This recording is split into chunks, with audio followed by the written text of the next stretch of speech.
UPI பயன்படுத்தும் கோடிக்கணக்கான மக்களுக்கு ஒரு மிகப்பெரிய மகிழ்ச்சியான செய்தி. இனி இணைய இணைப்பு இல்லாமலேயே UPI மூலம் பணம் அனுப்பும் வசதி விரைவில் அறிமுகமாக இருக்கிறது. இந்திய தேசிய பரிவர்த்தனை கழகமான NPCI புதிய ஆஃப்லைன் UPI தொழில்நுட்பத்தை உருவாக்கி வருகிறது.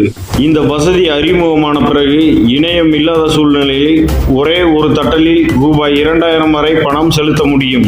இந்த சேவை 2023 அறிமுகமான UPI லைட் எக்ஸின் மேம்பட்ட வடிவமாக இருக்கும். NFC தொழில்நுட்பத்தின் மூலம் செயல்படும் இந்த அம்சம் கடைகளில் உள்ள POS இயந்திரங்களுடன் இணைந்து வேகமான பரிவர்த்தனையை வழங்கும்.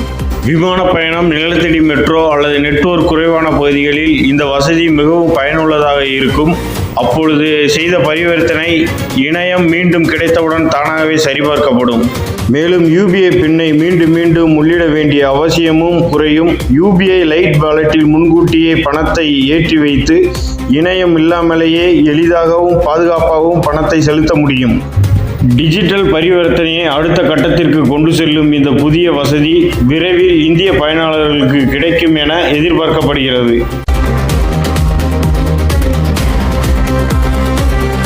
ரயில் பயணிகளுக்கு ஒரு சூப்பர் ஜாக்பாட் அறிவிப்பு வெளியாகியுள்ளது.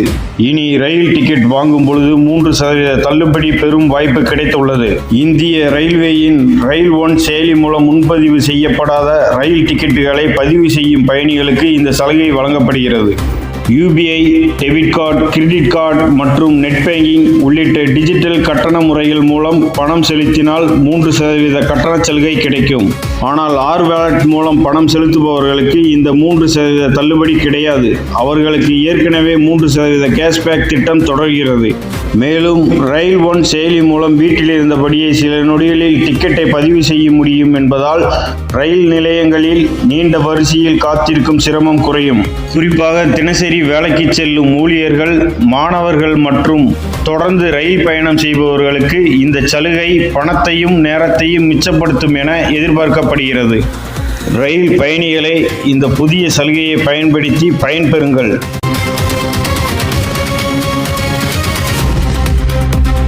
மகளிர் உரிமை தொகை பெறும் பெண்களுக்கு முக்கிய அப்டேட். தமிழகத்தில் தற்பொழுது தகுதியுள்ள மகளிருக்கு மாதம் 1000 ரூபாய் மகளிர் உரிமை தொகை வழங்கப்படுகிறது. இந்த நிலையில் தமிழக வெற்றி கழக தலைவர் விஜய் ஆட்சிக்கு வந்தால் மகளிர் உரிமை தொகை 2500 ரூபாய் உயர்த்தப்படலாம் என்ற தகவல் சமூக வலைதளங்களில் பரவி வருகின்றன.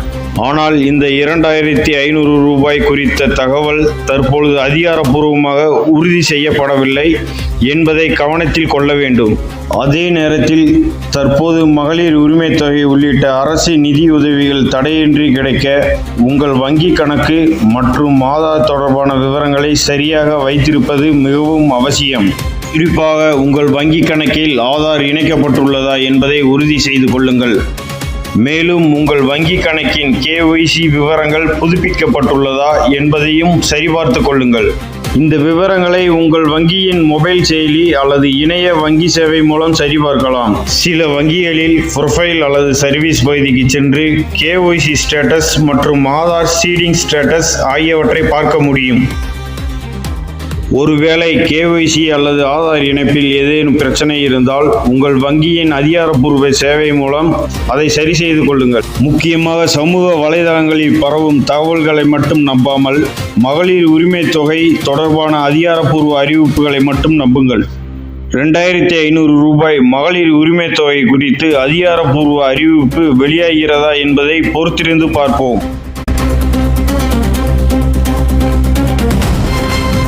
விஜயின் ஜனநாயகன் படத்தை பற்றி அவரே சொன்ன விமர்சனம் தற்பொழுது ரசிகர்களை உற்சாகப்படுத்தியுள்ளது. விஜய் நடிப்பில் உருவாகியுள்ள அவரது கடைசி படமான ஜனநாயகன் நாளை திரையரங்குகளில் வெளியாக உள்ளது. படத்தின் வெளியீட்டுக்கு முன்பே பல்வேறு பிரச்சனைகளை சந்தித்தாலும் தமிழகத்தில் மட்டுமல்லாமல் கேரளா உள்ளிட்ட பல மாநிலங்களில் டிக்கெட் முன்பதிவு அமோகமாக நடைபெற்று வருவதாக தகவல் வெளியாகியுள்ளது. இந்த நிலையில் வினோத் ஒரு பேட்டியில் விஜய் படத்தை பார்த்த அனுபவத்தை பகிர்ந்து உள்ளார். முதலில் படத்தை பார்த்த விஜய் சில கருத்துக்களை இயக்குனர் வினோத்திடம் கூறியதாகவும் அதன் பிறகு சில நாட்கள் கழித்து மீண்டும் படத்தை பார்த்துவிட்டு சூப்பர்பா, இதை நாம் லாக் செய்து கொள்ளலாம் என்று கூறியதாகவும் தகவல் வெளியாகியுள்ளது. அதாவது விஜய் ஜனநாயகன் படத்தை 2 முறை பார்த்துவிட்டு படத்திற்கு சூப்பர் என விமர்சனத்தை தெரிவித்துள்ளதாக கூறப்படுகிறது. தளபதியை படத்தை பார்த்து பாராட்டியதால் ஜனநாயகன் படத்தின் மீதான ரசிகர்களின் எதிர்பார்ப்பு மேலும் அதிகரித்துள்ளது. விஜயின் கடைசி படம் என்பதால் திரையரங்குகளில் ரசிகர்களின் கொண்டாட்டம் உச்சத்தை தொடும் என எதிர்பார்க்கப்படுகிறது. பிரிட்டனின் முதல் AI துறை அமைச்சராக இந்திய வம்சாவளியைச் சேர்ந்த கனிஷ்கா நாராயணன் நியமிக்கப்பட்டுள்ளார். பிரிட்டனில் முதன்முறையாக செயற்கை நுண்ணறிவுக்கென தனியாக உருவாக்கப்பட்டுள்ள அமைச்சகத்தின் பொறுப்பு கனிஷ்கா நாராயணனுக்கு வழங்கப்பட்டுள்ளது. இந்தியாவின் பீகார் மாநிலம் முசாபூரில் பிறந்த கனிஷ்கா நாராயணன் தனது சிறுவயதை இந்தியாவில் கழித்த பின்னர் தனது 12 வயதில் பிரிட்டனில் வேல்ஸ் தலைநகர் கார்டிஃபுக்கு குடிபெயர்ந்தார். ஆக்ஸ்போர்ட் பல்கலைக்கழகத்தில் தத்துவம், அரசியல் மற்றும் பொருளாதாரம் படித்த இவர் பின்னர் ஸ்டான்போர்ட் பல்கலைக்கழகத்தில் MBA பட்டம் பெற்றார்.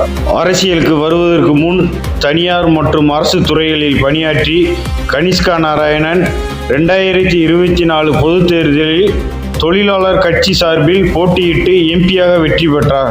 முன்னதாக இணைய பாதுகாப்பு மற்றும் AI துறை அமைச்சராக பணியாற்றிய அவர் தற்பொழுது கேபினட் நிலைக்கு உயர்த்தப்பட்டுள்ளதுடன் இனி பிரிட்டன் அமைச்சரவை கூட்டங்களில் பங்கேற்க உள்ளார். இந்தியாவில் பிறந்த ஒருவர் பிரிட்டனின் முதல் தனிப்பட்ட AI துறை அமைச்சராக நியமிக்கப்பட்டிருப்பது குறிப்பிடத்தக்கது. இந்த மாதிரி முக்கியமான செய்திகளை உடனுக்குடன் பெற தமிழ் நியூஸ் கேட்வே சேனலை சப்ஸ்கிரைப் செய்யுங்கள். பெல் பட்டனை அழுத்த மறக்காதீர்கள்.